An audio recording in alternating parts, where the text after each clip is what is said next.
마가복음 첫 번째 시간입니다. 제목은 복음이 시작되었는가? 복음이 시작되었는가라는 제목으로 주님의 말씀을 나누겠습니다. 시작이라는 단어는 항상 기분을 좋게 만들죠. 새로운 용기를 줍니다. 그리고 새로운 결심을 하게 만듭니다. 새로운 시작이 있기 때문에 우리는 과거를 잊고 앞으로 전진할 수가 있어요. 그러나 계속 시작하기만 하는 것은 큰 유익이 없어요. 한때 유행했던 긍정의 힘이라는 책에서 조엘 오스틴은 무엇이든 믿는 대로 된다 이렇게 주장을 했죠. 말이 좋아 믿음이지 사실은 마음 먹은 대로 단호히 결단하고 시작하면 그대로 된다라는 뜻이에요. 믿음이라는 것을 철저히 긍정적인 태도로 설명한 겁니다. 긍정적인 태도를 믿음으로 여기는 사람은 아마도 시작이라는 단어를 굉장히 좋아할 거예요. 과거의 일을 모조리 잊어버리고 자신이 과거에 했던 그 모든 것들을 그냥 깡그리 잊어버리고 새롭게 시작하기만 하면 새로운 인생이 열린다고 착각하는 거죠. 아무런 반성도 없고 아무런 회개도 없이 새롭게 결단하고 시작하는 것, 이건 믿음이 아닙니다. 그것은 기독교 신앙이 아니라 조엘 오스틴이 말하고 있는 긍정의 힘일 뿐이에요. 장두노미라는 사자성어가 있습니다. 머리를 감추고 꼬리를 드러낸다는 뜻이에요. 아무리 감추려고 해도 결국에는 나타난다는 뜻이죠. 한때 유행했던 예화 중에 이런 것이 있습니다. 타조는 너무나도 멍청해서 위기에 몰리면 갑자기 머리를 땅에 박는다고 해요. 그냥 위기 상황을 안 보려고 한다는 것이죠. 회피하고 외면하려고 한다는 거예요. 타조의 이런 행동이 최근에는 사실 땅의 진동을 통해 적을 파악하는 것이다. 이런 이론이 나오기도 했더라고요. 우리가 과학을 논하는 것은 아니니까 그것이 중요한 것은 아니에요. 중요한 것은 많은 사람들이 마치 이처럼 자기 눈앞에 닥친 문제를 그냥 회피하려 한다는 것이죠. 그것이 사람의 본성이에요. 두려워서 그런 겁니다. 그런데 감추고 외면하고 회피한다고 해서 문제가 사라지는 것은 아니에요. 예전에 저희가 살던 집에 쥐 한 마리가 들어온 적이 있어요. 밤마다 달그락거리는 소리가 났습니다. 방충망이 뚫려 있었어요. 물건이 흐트러져 있었습니다. 확인을 하려고 쥐가 다닐 만한 곳에 열쇠 고리를 걸어놨더니 아니나 다를까 떨어지더군요. 누가 봐도 확실히 쥐가 집 안으로 들어온 겁니다. 그런데 우리 아내는 끝까지 아닐 거다. 그럴 리가 없다. 그래서는 안 된다. 이렇게 우겼어요. 증거가 넘쳐나는데 긍정의 힘으로 버틴 것이죠. 결국 제가 덫을 설치해서 쥐를 잡았습니다. 만약에 그럴 리가 없다면서 끝까지 긍정의 힘으로 버텼다면 어떻게 되었을까요? 모르긴 몰라도 우리 집에서 친구 초청 잔치가 벌어졌을 거예요. 더 많은 쥐가 들어왔을 겁니다. 눈을 감고 긍정의 힘으로 버틴다고 해서 문제가 사라지는 것이 아니라는 겁니다. 시간이 지나면 없어진 것처럼 보일 수 있겠지만 여전히 문제는 사라지지 않고 형태만 달리해서 찾아오죠. 이것은 사탄의 전략이기도 해요. 다윗의 장자였던 암논이라는 사람이 있어요. 암논은 이복 여동생이었던 다말을 억지로 취합니다. 동침을 했어요. 강제로 동침을 한 거예요. 그런데 놀랍게도 방금 전까지 사랑한다고 꼬시던 말을 뒤집어 버리죠. 사무엘하 13장 15절은 암논이 다말을 심히 미워하였다고 하는데 그 미움이 전에 사랑하던 사랑보다 더 커졌다고 해요. 굉장히 커다란 범죄를 저지른 겁니다. 그런데 정작 다윗은 어떠했습니까? 그의 아버지였던 다윗은 그냥 크게 한번 화를 낸 후에 아무것도 하지 않았어요. 덮어버린 것이죠. 이 문제를 덮어버린 거예요. 사라진 줄 알았습니다. 그런데 2년이 지났을 때 어떻게 됩니까? 그 다말의 오빠였던 압살롬이 암논을 죽여버려요. 없어진 줄 알았던 문제가 다시 터진 겁니다. 이번에도 다윗은 슬퍼하기만 해요. 압살롬을 크게 징계해야 했지만 그냥 덮어버려요. 아마도 그냥 그렇게 이 치부가, 이 문제가, 이 수치스러운 가족의 일이 없어지기를 바랬던 것 같아요. 그러나 문제는 형태를 바꿔서 다시 찾아옵니다. 이번에는 압살롬이 다윗을 겨냥해요. 아버지를 죽이고 자기가 왕이 되려고 반역을 한 겁니다. 다 늙은 나이에 다윗은 다시 피난을 떠나요. 마치 사울을 피해서 떠났던 그 젊은 시절처럼 이번에는 압살롬을 피해서 또 광야를 헤매게 된 겁니다. 문제를 덮는다고 해서 문제가 사라지는 것은 아니에요. 오히려 그 문제는 우리를 서서히 중독시킵니다. 관계의 문제를 가지고 있는 사람은 문제가 생길 때마다 그 문제를 덮으면서 늘 새로운 시작을 꿈꿔요. 문제를 덮고 새롭게 시작하려고 하지만 결국 같은 문제 앞에 넘어지게 되어 있어요. 문제는 절대로 저절로 사라지지 않기 때문입니다. 반성 없이 회개 없이 새롭게 시작하는 관계는 꼭 원점으로 돌아갈 뿐이에요. 이것은 마치 중독과 비슷한 것인데 중독은 스스로 멈출 수 없는 나쁜 삶의 방식이죠. 무엇인가에 중독된 사람은 결코 스스로 멈출 수가 없습니다.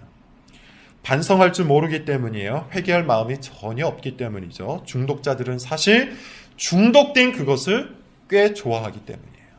그래서 그것을 멈추지 못해요. 나쁜 관계에 중독된 사람은 그것을 멈추지 못해요. 사실 그 관계를 좋아하기 때문이에요. 술에 중독되고 성에 중독되고 도박에 중독된 사람도 스스로 그걸 멈추지 못해요. 사실 그걸 좋아하기 때문이에요. 거기에서 쾌락을 느끼기 때문이죠. 이처럼 우리가 반복되는 문제에 부딪히는 이유는, 그 가장 커다란 이유는 정말로 좋은 것을 만나지 못했기 때문이에요. 나쁜 관계에서 오는 그 약간의 익숙한 즐거움보다 좋은 관계에서 오는 훨씬 더 큰 즐거움을 만난 사람은 나쁜 관계를 단호히 끊어내죠. 술이나 담배가 주는 그 찰나의 좋은 기분보다 건강한 신체에서 오는 상쾌한 기분을 아는 사람은 술, 담배를 끊어냅니다. 문제를 덮어버리고 죄를 외면해서 얻게 되는 그 순간적인 편안함보다 회개하고 그리스도를 믿음으로 얻게 되는 그 영원한 안식을 아는 사람은 회개하는 것을 두려워하지 않아요. 그런 의미에서 우리는 오늘 본문을 주목해서 봐야 합니다. 1절을 다시 한번 읽어보죠. 자, 한 목소리로 읽어봅시다. 시작. 하나님의 아들 예수 그리스도의 복음의 헬라어 원문은 아르케로 시작합니다. 이 단어는 마가가 의도적으로 쓴 거예요. 어떤 일의 기원, 창조, 시작을 뜻해요. 즉 마가는 이 복음서를 쓰면서 새로운 창조, 재창조의 역사가 시작되었다는 것을 강조하고 있는 것이죠. 여러분, 우리는 이쯤에서 마가복음이 어떠한 배경에서 기록되었고 누구를 대상으로 쓰여졌는지를 살펴볼 필요가 있습니다. 마가복음은 책상머리에 앉아서 써내려간 이론서가 아닙니다. 탁상 공론이나 이론을 바탕으로 기록된 책이 아니에요. 이것은 마가라는 인물의 간증서입니다. 자기 자신의 인생을 밑바닥부터 바꾸어 놓은, 다시 말해서 자기 인생을 재창조한, 새롭게 시작하게 만든 사건을 바탕으로 기록된 책이에요. 그래서 아르케로 시작하는 겁니다. 그래서 창조, 시작이라는 단어로 시작하는 거예요. 마가복음은 다른 복음서에 비해서 숨이 가쁩니다. 호흡이 빨라요. 현장감이 있다는 뜻이에요. 또한 마가복음은 모든 사건들을 간결하게 다루기는 하지만 아주 강력한 생명이 그 안에 배어 있어요. 무엇보다 마가복음은 인생의 커다란 문제에 부딪힌 성도들을 위해서 기록된 복음서입니다. 최근 몇몇 학자들은 거부하지만 전통적으로 마가복음은 로마에 있는 성도들을 위해서 기록되었다고 봐요. AD 60년 중후반에 기록되었다고 보는데 이때 로마에 있던 성도들은 엄청난 위기를 겪고 있었습니다. AD 64년 7월 18일 세계를 지배하고 있었던 로마라는 대도시에 엄청난 화재가 일어나요. 원인은 알 수가 없었습니다. 얼마나 대단한 화재였는가 하면 당시 기록을 제가 확인을 해봤더니 무려 9일 동안 화재가 지속되었다고 해요. 로마라는 도시는 당시에 14개의 지역으로 이루어져 있었는데 이 화재가 10개의 지역을 불태웠다고 합니다. 그 중에 3개 지역은 완전히 소멸되었다고도 해요. 수천 명이 죽었고 수십만 명의 이재민이 발생했다고 하니 굉장한 화재였던 것이죠. 그런데 그 로마에 이상한 소문 하나가 돌기 시작합니다. 당시 로마 황제였던 네로가 빈민촌을 깡그리 불태우고 재건축하기 위해서 일부러 불을 질렀다는 소문이었어요. 뿐만 아니라 7월 18일 밤에는 성문 위에 올라가서 불에 타는 로마를 보며 환호성을 지르고 시를 지었다는 소문도 막 돌기 시작했어요. 이 소문은 불처럼 꺼지지 않았고 로마 전역에 번졌습니다. 로마 정부의 어떠한 대책으로도 이 소문은 사라지지 않았고 네로 황제는 큰 위기를 겪었어요. 그때 어떤 한 사람이 의견을 내놓는데요. 그것이 묘책이었습니다. 당시 이런저런 소문이 돌던 그리스도인들에게 덮어 씌우는 것이었어요. 이 책략은 먹혀들었습니다. 시민들은 모든 분노를 그리스도인들에게 쏟아부었어요. 로마 정부는 서둘러서 그리스도인들을 체포했죠. 그리고 시민들의 분노를 잠재우기 위해 잔인하게 그들을 학살하기 시작합니다. 당시 기록에 의하면 이런 짓을 했다고 해요.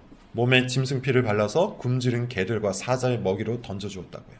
십자가에 못을 박았고요. 밀랍을 발라서 인간 횃불로 사용을 했다고 합니다. 6개월간 꺼지지 않았다고 해요. 어린이, 여자, 노인 등 전투력이 없는 그리스도인들에게 검을 쥐어주고 검투사와 싸우게 해서 그것을 구경하며 죽이도록 했다고 합니다. 그 외에도 차마 여기에 옮기기 어려울 만큼 잔인한 수많은 학살을 많이 했어요. 시민들은 그런 장면을 보면서 통쾌하게 웃어댔죠.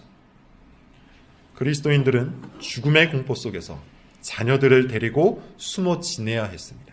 실제로 많은 그리스도인들이 이 고난 속에서 믿음을 버렸다고 합니다. 그런데 바로 그때 공포와 불안과 의심이 가득한 로마 교회 안에 작은 책 하나가 전달돼요. 아르케로 시작하는 책이었어요. 놀랍게도 이 책을 읽은 성도들 가운데 변화가 일어납니다. 죽음에 대한 공포가 사라집니다. 부활에 대한 소망이 일어납니다. 절망으로 그늘져 있던 얼굴에 생기가 살아납니다. 촛불처럼 금방 꺼질 것 같던 교회가 갑자기 로마 전역에 세워지기 시작해요. 공포를 소망으로 바꾸고 불안을 용기로 바꾸며 의심을 믿음으로 바꾼 이 작은 책의 제목은 하나님의 아들 예수 그리스도의 복음의 시작이었어요. 지금 우리가 손에 들고 있는 마가복음입니다. 이 책에 나오는 주인공의 인생은 아무것도 없는 빈들에서 시작하여 마찬가지로 아무것도 없는 무덤에서 끝나요. 또한 그는 이 책 내내 길 위에서 살아갑니다. 길에서 사람들을 만나고 길에서 제자들을 불러요. 길에서 기적을 일으킵니다. 후반부로 가면 갈수록 고난받는 종의 모습으로 등장을 해요. 그럼에도 불구하고 이 책을 읽은 당시의 성도들은 주인공의 인생을 읽으면서 심령의 변화를 받습니다. 거친 바람만 부는 빈들과 같은 인생들이 갑자기 충만해져요. 벼랑 끝에 몰린 인생들이 삶의 목적을 얻습니다. 다 꺼져가던 불씨 같은 인생들이 불길이 되어서 다른 사람들에게 이 복음을 전하기 시작해요. 이것이 마가복음의 첫 번째 독자에게 일어났던 일들이에요. 여러분, 마가복음의 첫 독자에게 일어났던 이 일이 우리에게도 동일하게 일어나야 하지 않겠습니까? 마가복음의 주인공이신 예수님은 그때나 지금이나 모든 인생들의 구원자가 되십니다. 그때 빈들을 채우셨던 예수님은 지금도 빈들과 같은 인생을 충만하게 하시는 분이에요. 그때 짓눌린 마음에 평안을 주셨던 우리 주 예수 그리스도는 지금도 수많은 문제로 신음하는 인생을 복되게 하시는 분입니다. 그러므로 우리는 이 마가복음을 사모하는 마음으로 읽어야 돼요. 열렬하게 들어야 합니다. 여기에 해답이 있고 여기에 진리가 있고 여기에 생명이 있음을 믿고 간절한 마음으로 들어야 돼요. 마가복음이 당시 독자들에게 얼마나 시의적절했는지는 1절을 통해서 충분히 알 수가 있는데 1절에 사용된 두 문장 곧 복음 그리고 하나님의 아들이라는 말은 당시 로마사에서 아주 쉽게 들을 수 있는 용어였습니다. 복음이라고 번역된 헬러 유앙겔리온은 두 가지 경우에 사용된 말이었어요.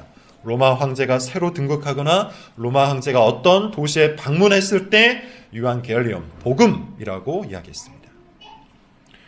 좋은 소식, 기쁜 소식이란 뜻이에요. 예를 들어 로마 황제가 어떤 도시에 방문을 하게 되면 도시 전체에 소식을 전하는 사람들이 뛰어다니며 이 소식을 전파했어요.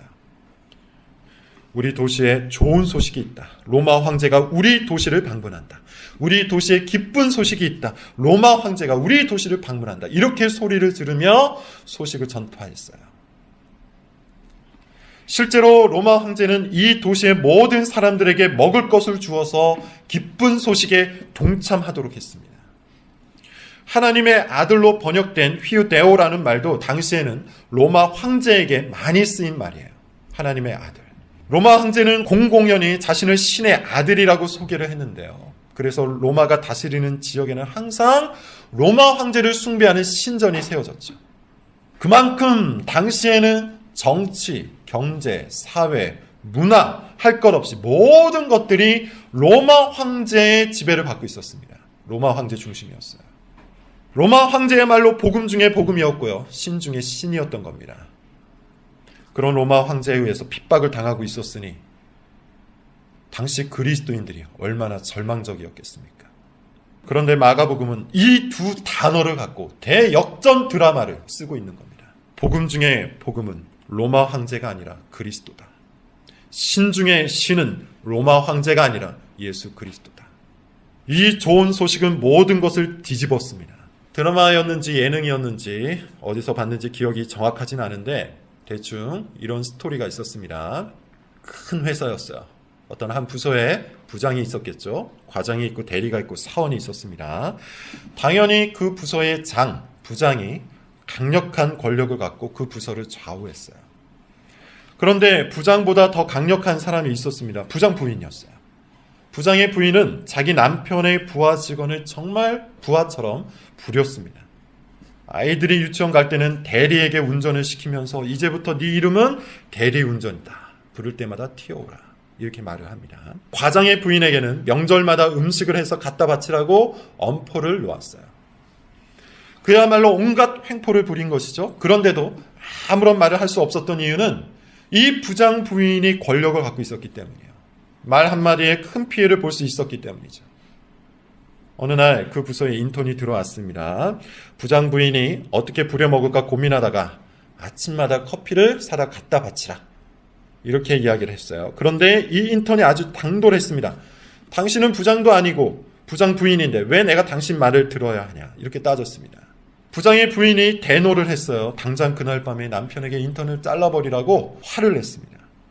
남편도 화가 났죠. 다음날 아침에 인턴을 불러서 잘라버려요.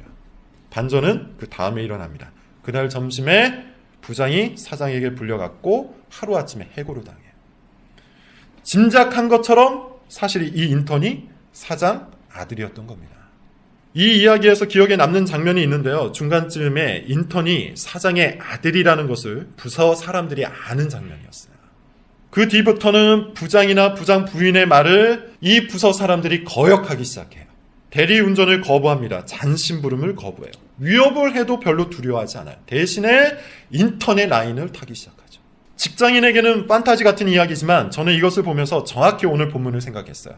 사장 아들이 나타나기 전까지 그 부서의 그 부서의 복음은 부장이었습니다. 실제 권력을 마음껏 행사했죠. 부서 사람들은 부장의 마음에 들려고 부단히 애를 썼어요. 그가 권력자이기 때문이에요. 그런데 진짜 권력자가 나타나니까 어떻게 됩니까? 짓눌린 마음이 자유를 얻죠. 더 이상 부장을 두려워하지 않았어요. 부장 정도는 한 방에 날릴 수 있는 진짜 권력자를 알았기 때문이에요. 만났기 때문이에요. 마가복음을 받아서 그 첫째 문장을 읽은 당대의 성도들도 동일한 마음을 가졌을 겁니다. 로마 황제는 자기가 가진 권력을 마음껏 휘둘렀어요. 덕분에 성도들은 엄청난 고난을 겪을 수밖에 없었죠. 삶이 무너지고 마음이 짓눌렸습니다. 숨도 쉬지 못할 만큼 불안과 공포에 시달렸어요. 그런 상황에서 마가복음은 이렇게 말하고 있는 것이죠. 진짜 복음이 나타났다. 진짜 하나님의 아들이 나타났다. 진짜 권력자가 이 땅에 나타났다. 그는 예수 그리스도다. 이 첫째 문장을 읽는 순간 성도들은 삽시간에 마음의 평안을 얻었습니다. 불안이 씻겨갔습니다. 공포에서 벗어났어요. 그리고 마가복음을 읽어나가면서 심령의 변화를 겪기 시작해요. 마가복음에 기록된 그리스도를 만났기 때문이에요. 하나님의 아들 예수 그리스도의 복음을 만났기 때문이에요. 그리스도의 복음을 만나면 사람들은 변합니다. 그리스도의 복음을 만난 사람들은 참으로 모두 다 변했습니다. 더 이상 로마 황제를 두려워하지 않았습니다. 더 이상 죽음 앞에서 공포를 느끼지 않았어요. 더 이상 이 세상의 성공과 권력 앞에 부들부들 떨지 않았습니다. 무엇보다도 이 마가복음을 쓴 마가야말로 복음 안에서 참된 변화를 겪은 사람이에요. 이제 마가라는 인물에 대해서 좀 살펴보죠. 사도행전 1장을 보면 120명 정도가 들어갈 수 있는 다락방이 있었습니다. 거기에 모여서 당시의 제자들이 함께 기도를 했다고 해요. 그런데 그곳이 어디라고 합니까? 마가의 집이라고 합니다. 굉장한 부자라는 겁니다. 120명이 한꺼번에 들어갈 수 있는 집을 가진 부유한 사람이었어요. 그리고 사도행전 13장에 보면 마가라는 인물이 한 번 더 등장을 하는데 이건 한번 찾아보죠. 사도행전 13장 5절이에요. 사도행전 몇 구절을 찾을 테니 13장에 머무르시면 됩니다. 13장 5절 같이 한번 읽어볼까요? 자, 시작. 하나님의 말씀을 유대인의 여러 회당에서 전할세. 요한을. 자, 여기에 등장하는 요한이 바로 마가예요. 마가 요한입니다. 마가복음을 쓴 마가가 바로 여기에 등장하는데, 마가는 초대교회가 생기기 전부터 이미 그리스도의 제자였던 것 같아요. 심지어 안디옥 교회의 파송을 받은 선교 팀원 중에 한 명이었어요. 열심히 있었던 것이죠. 그런데 그 열심이 사실은 가짜였던 것 같아요. 어떻게 알 수 있는가 하면 13절을 한번 볼까요? 13장 13절입니다. 같이 읽어볼게요. 자, 시작. 바울과 및 동행하는 사람들이 바보에서 배 타고 밤빌리아에 있는 버가에 이르니 요한은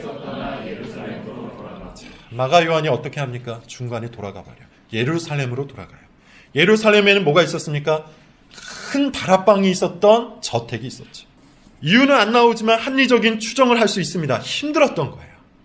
나름대로 결단을 하고 이 선교팀에 합류했지만 막상 해보니까 위험하고 힘들고 배고팠던 겁니다. 예루살렘에 있는 큰 집이 자꾸 생각이 났던 것이죠. 그래서 돌아가 버려요. 결국 이 마가 때문에 환상의 팀이었던 바나바와 바울이 깨집니다. 사도행전 15장 37절부터 40절을 찾아봅시다. 사도행전 15장입니다. 37절부터 40절. 같이 한번 다 읽어볼게요. 시작. 바나바는 마가라 하는 요한도 데리고 가고자 하나 바울은 밤빌리아에서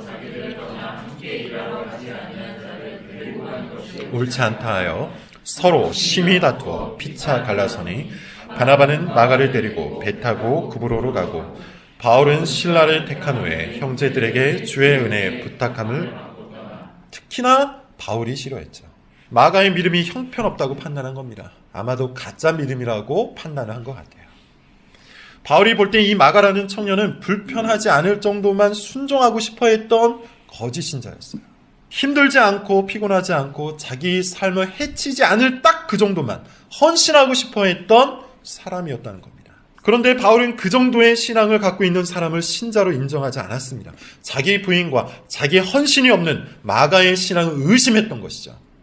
그냥 그렇게 초대교회 역사에서 사라져버린 줄 알았던 이 마가가 디모데후서 4장 11절에 다시 등장을 해요. 그런데 이번에 등장할 때는 완전히 다른 모습으로 등장을 합니다. 한번 찾아볼게요. 디모데후서 4장 11절입니다. 디모데후서 4장 11절이에요. 같이 한번 읽어봅시다. 자, 시작. 누가만 나와 함께 있느니라. 내가 올 때 마가를 데리고 오라. 그가 나의 일에 마가를 데려오라고 하는데 그 이유가 놀랍죠. 그가 바울의 사역에 유익하기 때문에 데리고 오라고 해요. 마가를 선교팀에 안 넣으려고 바나바와 헤어지기까지 했던 바울이었는데 이제는 그 마가가 자기 사역에 유익하니 데려오라고 해요. 디모데후서는 바울의 마지막 서신으로 알려져 있습니다. 적어도 인생 끝 무렵에 쓴 서신 중 하나예요. 상당한 시간이 지났다는 것이죠. 그런데 시간만 지난 것이 아니라 그 시간 동안 마가도 변했어요. 마가의 신앙을 끝없이 의심했던 바울이 그 마가가 자기 사역에 유익하다고 평가할 만큼 마가의 신앙이 변한 거예요. 그렇다면 도대체 무엇이 마가를 이렇게 변화시킨 걸까요? 힘들지 않게, 피곤하지 않게, 자기 삶을 무너뜨리지 않을 정도만 신앙생활하고 싶어 했던 이 연약한 혹은 거짓된 마가를 무엇이 바꿔놓은 겁니까?